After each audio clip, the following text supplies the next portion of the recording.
kalau kita melihat peluncuran POJK 21 tahun 2023 ini terkait dengan digital di perbankan.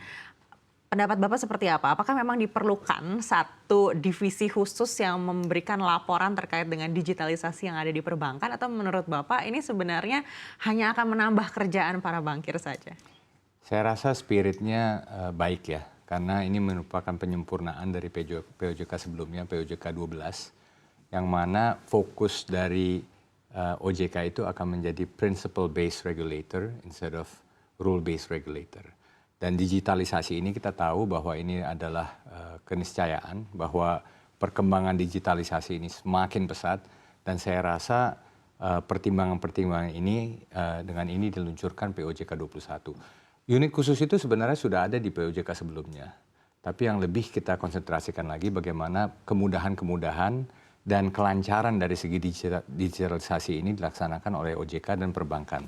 Sebagai salah satu contohnya, diberikan wewenang lebih dalam kepada bank untuk memberikan analisa mitigasi risiko sendiri untuk menentukan limit-limit misalnya, untuk menentukan bagaimana segmen-segmen tertentu. Jadi saya rasa on balance ini adalah suatu dorongan untuk OJK, dari OJK, supaya perbankan bisa lebih cepat perkembangannya digitalisasi. Baik, dan unit khusus ini juga harus memberikan laporan secara rutin. Menurut Bapak, rutin seperti apa yang masih bisa diterima, artinya tidak memberatkan? Ya, saya rasa it's all relative ya, karena kita juga tahu bahwa digitalisasi ini masih dalam nascent stage. Nanti kita bicara AI, kita bicara the whole tech world, tapi saya rasa masih banyak yang harus kita pandu dari awal. Cyber security, for example.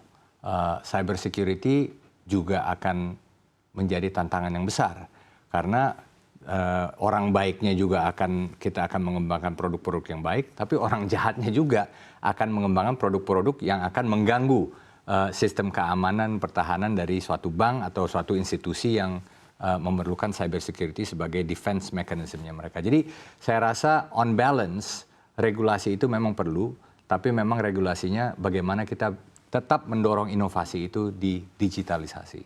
Baik, terkait dengan cyber security yang baru saja Bapak sampaikan, sebesar apa saat ini tantangannya untuk perbankan? Sangat besar, karena seperti saya katakan tadi, the development continues. Ya, dan kalau kita bicara digitalisasi bukan hanya satu kota, bukan satu negara, bukan satu region, tapi itu global. Jadi attacks that can happen di Czech Republic, di Brazil, di India, di Indonesia, it can happen anywhere. Jadi segala sesuatunya itu semuanya interconnected. Jadi kami merasa ini tantangan yang paling serius yang dihadapi, bukan hanya perbankan sekali lagi, tapi juga institusi lainnya dan juga negara. Karena it's all interrelated sekarang. Baik, seperti yang Bapak katakan memang cyber security atau cybercrime bahkan ini terus berkembang begitu.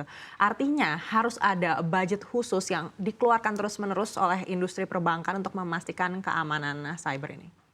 Ya, pasti tentunya bukan hanya budget khusus, tapi saya rasa spesifikasi khusus juga. Jadi salah satunya yang saya terus mendorong bagaimana supaya talent kita, SDM kita itu tetap satu langkah, dua langkah, atau 4 langkah di depan. Dan menurut saya, karena kebutuhannya ini sekarang global, kita harus bisa menarik talenta-talenta yang terbaik dari seluruh dunia. Jadi jangan hanya kita fokuskan, talent yang terbaik kita bukan hanya dari segi product development, tapi juga cyber security itu di Indonesia atau di Jakarta saja, tapi bagaimana talent terbaik misalnya dari India, dari Amerika, dari China. Bagaimana kita bisa menarik mereka dan mereka bisa membantu kita bukan hanya untuk mengembangkan produk-produknya, tapi juga membantu supaya kita bisa belajar lebih cepat lagi. Nah, ini adalah salah satu key dari development ke depannya. Baik, untuk mendapatkan talent terbaik ini pastinya terjadi persaingan yang sangat ketat dengan bank-bank lainnya begitu, dan tidak hanya dengan industri perbankan, mungkin dengan industri fintech ataupun mungkin institusi finansial lainnya begitu. Lalu apa yang bisa menjadi daya tarik bagi talenta-talenta terbaik ini untuk bisa berkarir di Indonesia yang merupakan emerging market?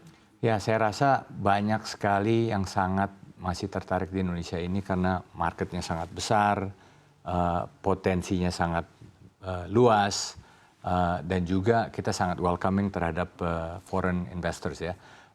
Tapi yang lebih penting lagi, bagaimana kita bisa mendorong mereka untuk bisa mendapatkan fasilitas-fasilitas khusus supaya mereka bisa berkembang di sini. Salah satunya mungkin diperkembangkan oleh seperti Golden Visa misalnya yang sudah diluncurkan dan sepertinya akan dibesarkan ke depannya. Saya rasa itu adalah salah satu hal yang cukup menarik untuk foreign talent ini supaya bisa berkembang di Indonesia.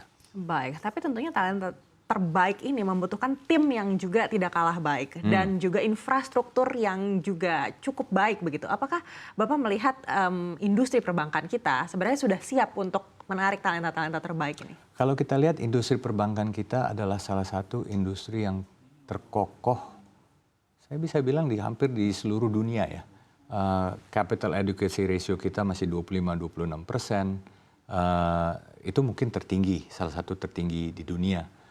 Dari segi return on equity kita mungkin sekitar 15-20%. Dan juga banyak potensi bukan hanya dari segi satu market Jakarta, Surabaya, atau Medan, atau kota-kota besar, tapi tier 2, tier 3, tier 4 cities di Indonesia ini. Jadi saya rasa kalau dari segi perbankan di Indonesia ini, waduh, potensinya masih sangat besar lagi ke depannya. Jadi saya rasa banyak investor, talent, atau potensi pengembang yang sangat tertarik terhadap market ini. Termasuk juga kesiapan untuk digitalisasi.